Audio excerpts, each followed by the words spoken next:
We are under economic attack right now, and we cannot take this lightly. The Fenians are trying to come. The Métis said, you cross that border, you're going to fight with us. To right now, not only John McDonnell, we say the same thing now to Trump. We're not for sale, man. You get the hell out of here and find your own places to buy in the United States, but you're not coming here. We'll stand up with you, we'll fight against you, and we'll do everything in our power to hold against you. Canada just delivered a message no country has ever said so openly, so directly, and so unapologetically in front of Donald Trump's political shadow. During a national ceremony meant to honor Louis Riel, the Métis leader who shaped Manitoba's creation, Canada turned a commemoration into a defining statement of modern sovereignty. The country looked south, looked at the pressure coming from Washington, and said the line now spreading across the nation, "We're not for sale." What happened on that field in Winnipeg wasn't just symbolic, it was historic, and it was a clear warning to Trump's America. Canada stands on its own, now more than ever. The event took place in Winnipeg at the annual Louis Riel commemoration ceremony, marking 140 years since Riel's execution. For the first time, a sitting Prime Minister, Mark Carney, attended in person, standing alongside Métis leaders, elders, and Manitobans. But the moment that electrified the ceremony came from Métis President David Chartrand. Speaking passionately about Métis history, sovereignty, and Canada's long fight for dignity, he shifted toward the present day, drawing a connection between past oppression and today's economic pressures. Then he said it, the sentence that now defines the day. We say the same thing now to Trump, we're not for sale. Get the hell out of here. Carney did not interrupt. He did not look uncomfortable. He stood silently, hands folded, listening. And that silence spoke volumes. It framed the statement not as a partisan attack, but as a message rooted in Canadian history, a message that Carney did not reject because it reflected something deeper than politics. It reflected a shifting national mood. Louis Riel symbolizes courage, resistance, and the fight for recognition within a larger political force. When Métis leadership invoked Trump in Riel's name, they weren't trying to score political points. They were drawing a historical line. They were saying that Canada has faced attempts at domination before and refused them. The parallel was unmistakable. Riel fought for a voice in Confederation. Today, Canada fights for a voice in a global economy, increasingly defined by pressure, tariffs, and transactional politics. The message carried weight because it came from a community that understands the cost of losing sovereignty. The U.S. has pushed Canada hard throughout 2025, with tariff increases and repeated threats aimed at forcing more production and investment back into American territory. These moves have affected steel, aluminum, autos, and agricultural goods, sectors deeply tied to Canada's economy. Canadian businesses have spent the year navigating uncertainty created by rapid policy shifts south of the border. Ottawa has responded by accelerating trade diversification, deepening ties with Asian markets, expanding cooperation with European partners, and pursuing new industrial partnerships that don't rely on a single dominant buyer. Carney has also emphasized the need for Canada to reduce its economic dependence on the U.S. market, and that shift becomes especially visible when Canada's leaders stand on sacred historical ground and publicly reject any notion of being for sale. Trump's strategy has been clear. Use tariffs, economic leverage, and uncertainty to pull manufacturing and supply chains toward the United States. But instead of weakening Canada, this approach has produced a very different outcome.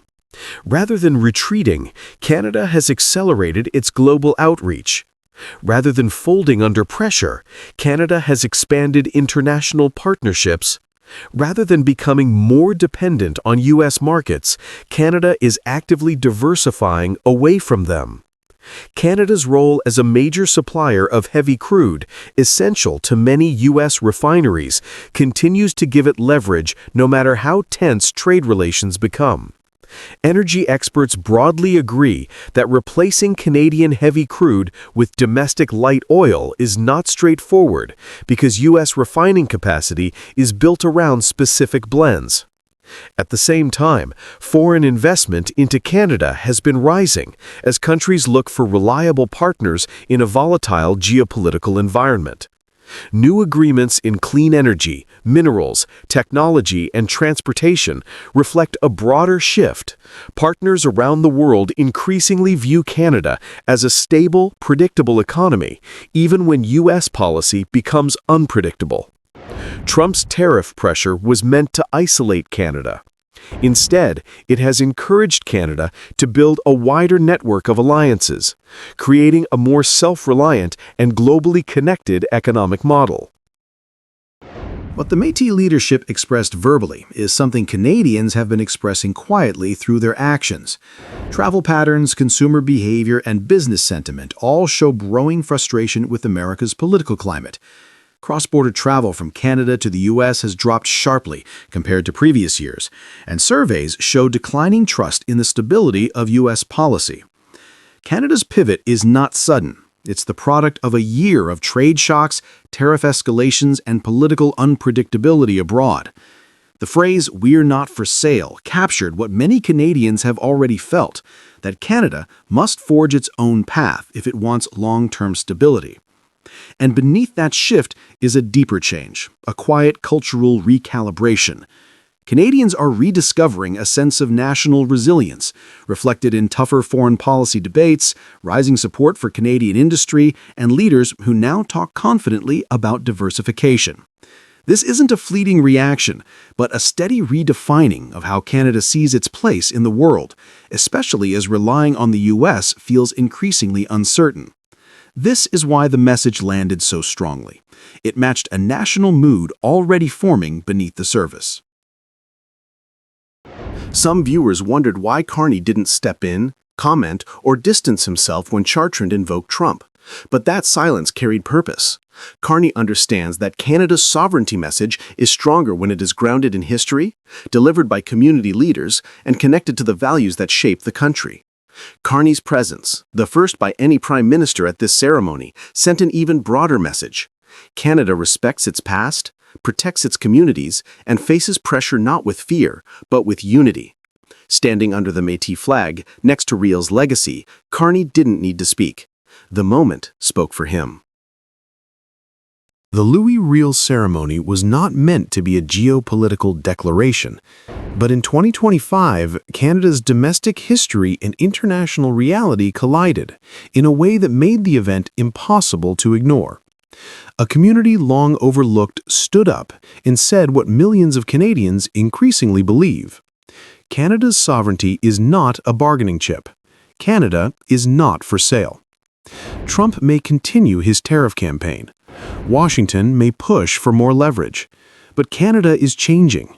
It is diversifying, expanding, and rediscovering a confidence rooted in the same spirit Louis Riel carried 140 years ago. The question now is simple. Is this the moment Canada steps fully into a new era, one where no foreign pressure, no tariff, and no demand can decide its future? Donald Trump says he doesn't want to see you at all at APEC. Has the Canadian government given any consideration to the possibility that he doesn't want to negotiate, and do you have a contingency plan for that? We have yes. The short answer is yes. Mark Carney didn't raise his voice or strike back. Standing before reporters in Kuala Lumpur, the Canadian Prime Minister responded to Donald Trump's latest outburst with quiet precision. Obvious plan that is there in plain sight and will be further detailed in the budget on November 4th. And we have been saying this for months. I said this before I was elected. Emphasize the importance of us giving ourselves far more than any foreign government could take away, whatever the trading environment. And that's to build at home and to build strong at home. Trump had just halted all trade talks with Canada after an Ontario television ad mocked his tariff policy.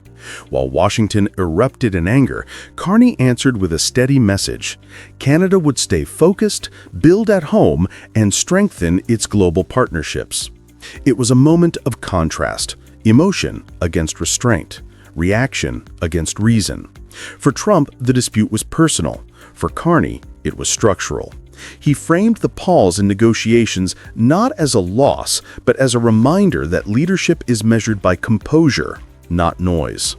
That calm reply didn't just defuse confrontation, it marked the start of a larger shift, turning an American tantrum into an opening for Canadian independence. Carney's team had been close to a breakthrough. Officials on both sides were exchanging draft agreements aimed at easing U.S. tariffs on Canadian steel and aluminum. Then, just as progress appeared within reach, the Ontario ad went on air across American networks. Trump reacted instantly. Negotiations were suspended and another 10% tariff on Canadian goods was threatened. He made no secret of his anger. Reporters asked Carney if he blamed Ontario's Premier Doug Ford for the setback. The Prime Minister didn't take the bait. Instead, he reminded the press that big negotiations often take unexpected turns, and that losing one round doesn't mean losing the game. His tone was deliberate, the opposite of Trump's. Where the U.S. president turned emotional, Carney turned strategic. By staying calm, he was signaling to both Washington and the Canadian public that Ottawa would not be dragged into a shouting match. Behind that calm surface, something larger was already taking shape. Canada was beginning to redefine how it would deal with the world. During his media appearance, Carney repeated a phrase that summed up his entire economic vision.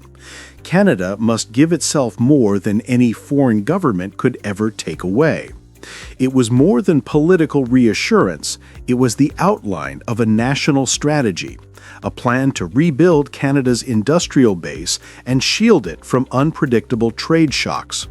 Carney revealed that his government would soon unleash hundreds of billions of dollars of investment at home, with details to be presented in the federal budget on November 4. This was not rhetoric, it was a clear signal that Canada would respond to trade aggression not with retaliation, but with reconstruction. In practice, this meant new funds for manufacturing, technology, and energy projects designed to make Canadian supply chains self-sufficient. Ottawa's approach contrasted sharply with Washington's. Trump used tariffs to punish competitors. Carney used investment to strengthen domestic capacity. The symbolism mattered. The U.S. tried to close doors. Canada began building its own foundation. What looked like an economic setback became the start of a national reset. Carney's speech also revealed how deeply he understands the structure of North American trade. At one point, he pointed to aluminum, a product few outside the industry pay attention to, yet central to U.S. manufacturing. Canada supplies about 60% of the aluminum used by American factories. That metal is produced mostly using clean hydroelectric power from Quebec, which Carney said carries the energy equivalent of 10 Hoover dams. In other words, the U.S. benefits enormously by importing aluminum from Canada rather than producing it with its own fossil fuel electricity. By cutting off that supply, Trump's tariffs risk raising costs for American automakers, airplane builders, and construction companies, all industries that depend on Canadian inputs. Carney's point was clear. The U.S. and Canada are not rivals in this equation. They are two sides of the same industrial system. By targeting Canada, Trump was in effect taxing his own supply chain. This quiet economic logic cut deeper than any political statement could. It showed that leadership isn't about volume or emotion. It's about understanding how the system really works and knowing when to let the numbers speak for themselves. As tensions with Washington rose, Carney's focus shifted eastward. In Kuala Lumpur, he met Malaysia's Prime Minister, Anwar Ibrahim, his fourth ASEAN leader in just a few days. From there, he moved on to Singapore for meetings with business leaders before heading to South Korea for the APEC summit. While Trump was threatening new tariffs on allies, Carney was welcomed across Asia as a partner who valued stability. At the ASEAN summit, he announced that Canada aims to increase non-U.S. exports by 50% over the next decade, about $300 billion as part of its Indo-Pacific plan. He also confirmed a meeting with China's President Xi Jinping at APEC, the first between the two countries' leaders in 3 years. The talks would cover trade, technology, and the global economic system. Each stop sent the same signal. Canada is no longer waiting for Washington's approval. While the U.S. builds walls, Ottawa builds bridges, and much of Asia is ready to meet halfway. By the time Carney wrapped up his press events in Asia, the message had become unmistakable. Trump's trade war, once meant to project American strength, had instead weakened the country's leverage among its closest allies. For Canada, the fallout became an opening. Trump's anger gave Carney the space to present a different kind of leadership, one that combined patience with purpose. By focusing on long-term strategy rather than short-term politics, Canada began to emerge not as a victim of tariffs, but as a model of economic composure. Analysts noted the irony. The U.S. tried to isolate Canada through tariffs, yet ended up isolating itself as Canada deepened ties with Asia and Europe. American firms still rely on Canadian energy, aluminum, and technology components, meaning any prolonged tariff fight hurts U.S. producers first. Carney reminded Canadians that progress had been made, that the door remained open, and that the best response to economic pressure was national resilience. The trade war revealed two opposing philosophies of power. One relies on anger and control, the other builds through stability and quiet confidence. When Trump halted talks, many thought it was a setback for Canada. Weeks later, it proved the opposite. Canada had turned crisis into strategy, using patience as leverage and composure as strength. The lesson is simple. When a trade war becomes a test of leadership, it is not the loudest voice that wins. It is the one that keeps building, even when others walk away.